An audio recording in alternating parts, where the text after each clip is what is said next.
Andai ku gayu sambungan yang bisa pergi ke Bali, semua keinginannya pasti bisa terpenuhi. Lucunya di negeri ini, hukuman bisa dibeli. Kita orang yang lemah, pasrah dengan keadaan.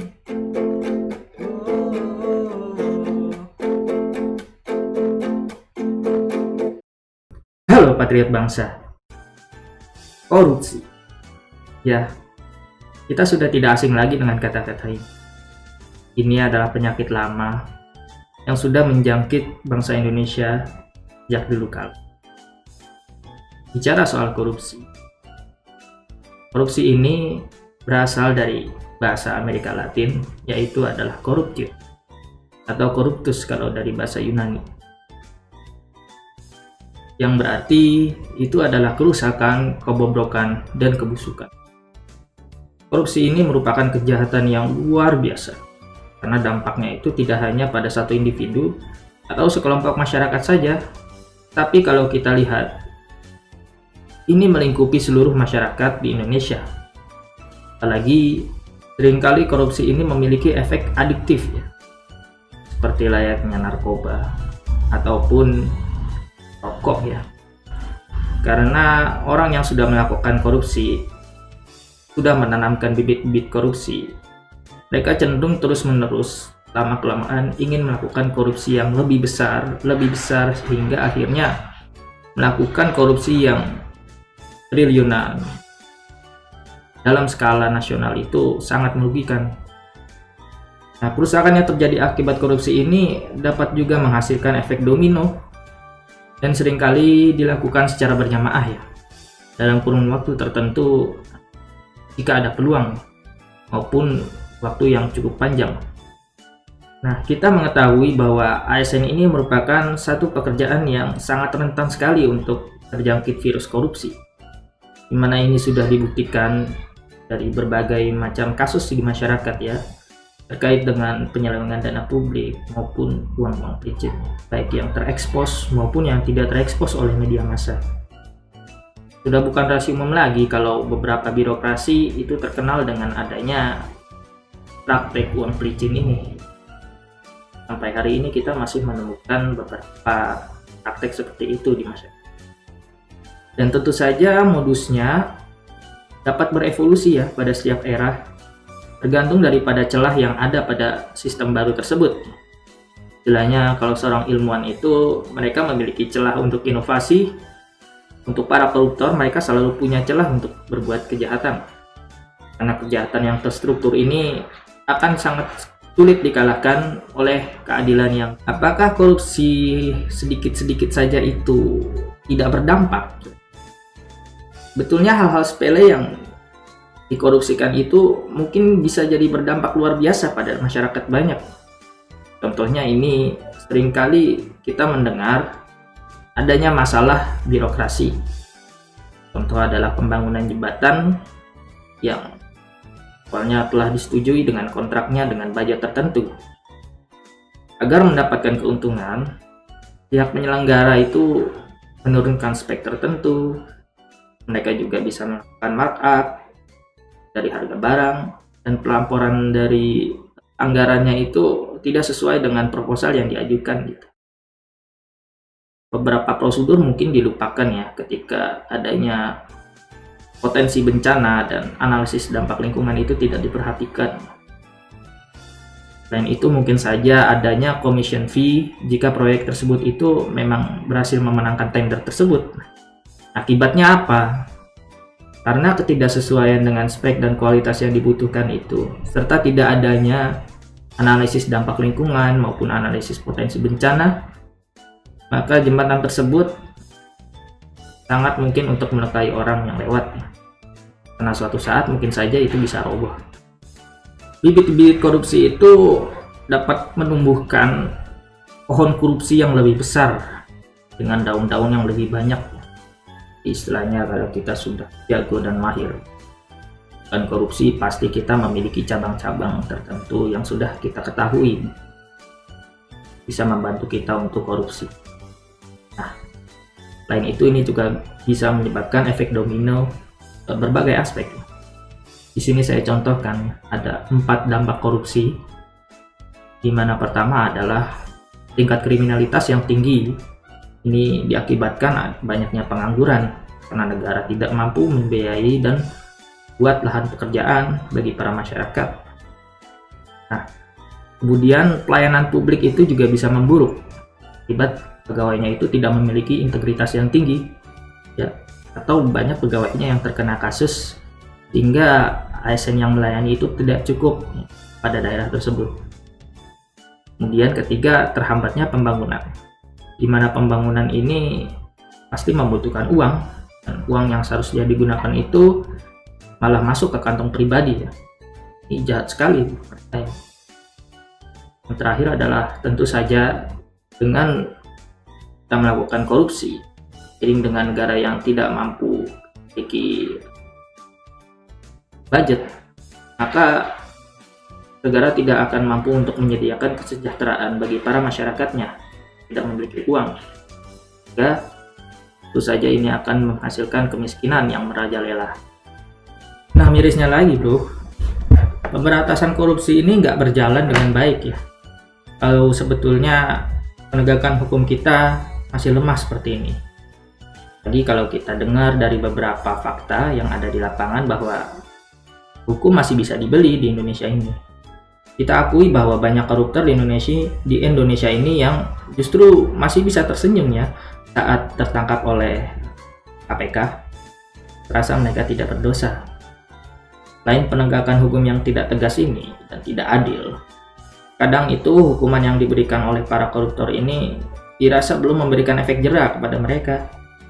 Nah, contohnya bisa kita tahu, ya, bahkan penjara untuk para koruptor itu berbeda dengan penjara bagi orang yang biasa, ya. Rasa kamar mewah yang bahkan lebih bagus daripada kamar anak kosan. Bahkan kadang mereka itu diberikan jatah liburan keluar sel dan diberikan keistimewaan lainnya itu. Mereka memiliki hak yang lebih daripada penjaga sel, daripada penghuni sel lainnya. Penjara ini seolah hanya menjadi tempat persinggahan untuk mereka, ya, bukan tempat untuk meratapi nasib mereka. Nah, inilah fakta yang ada di negeri ini, sehingga penegakan hukum ini membuat budaya korupsi masih sulit untuk diberantas karena sudah terlanjur mengakar busuk. Nah, menurut Robert Flickgard, profesor dari Claremont Graduate University dan merupakan seorang konsultan dari pemerintah Amerika pada bidang reformasi dan ekonomi, nah, beliau mengatakan bahwa korupsi ini memiliki hubungan berbanding lurus, ya, dengan diskresi dan monopoli, di mana keduanya ini hanya dapat dikurangi oleh akuntabilitas yang baik. Oleh karena itu, negara harus betul-betul, ya, menekan tingkat diskresi dari pejabat dan menghapus sistem monopoli dalam bentuk oligarki atau dinasti pemerintahan. Seiring dengan kita meningkatkan kekuatan akuntabilitas dari para penyelenggaranya maupun para pelayan publik. Nah, melenyapkan korupsi di dunia ini nampaknya itu sesuatu yang hampir mustahil, ya. Karena pasti selalu ada orang-orang yang terbujuk oleh setan. Mereka tidak memiliki hati nurani, ya, dan ada kemungkinan mereka itu ikut daripada kepentingan global, ya, yang memiliki agenda hingga kebijakan-kebijakan yang diambilnya itu diintervensi oleh kepentingan global itu. Tapi bukan berarti kita ini nggak dapat menekan tingkat korupsi, bukan. Gimana caranya menekan itu semua? Nah, yang pertama, bangunlah pribadi anti korupsi dari diri sendiri, yaitu dengan meningkatkan spiritual accountability. Spiritual accountability ini berhubungan dengan bagaimana kita mengaktualisasikan nilai keimanan yang kita miliki untuk mewujudkan pertanggungjawaban atas apapun pekerjaan yang kita lakukan. Nah, pertama, itu bangunlah pribadi anti korupsi dengan bersungguh-sungguh dalam beribadah untuk mendapatkan manfaat dan kebaikan daripada ibadah itu. Tidak hanya sekedar rutinitas ataupun, ya, semboyan hidup saja, tetapi bagaimana kita merasakan sujud kita, menginternalisasi setiap sujud dan ruku kita itu ke dalam hati, ya, sehingga akhirnya dapat membentuk karakter yang baik yang dijauhi oleh godaan-godaan setan. Nah, sesudah itu bangunlah niat tulus ya dari hati untuk menjalankan setiap pekerjaan dan setiap amanah yang diberikan oleh kita. Walaupun ya kita mungkin terdapat banyak gangguan dari lingkungan sekitar. Jika kita menanamkan iman dengan baik, maka kita akan merasa selalu diawasi oleh Yang Maha Kuasa. Maka sudah sepatutnya kita itu tidak berbuat korupsi.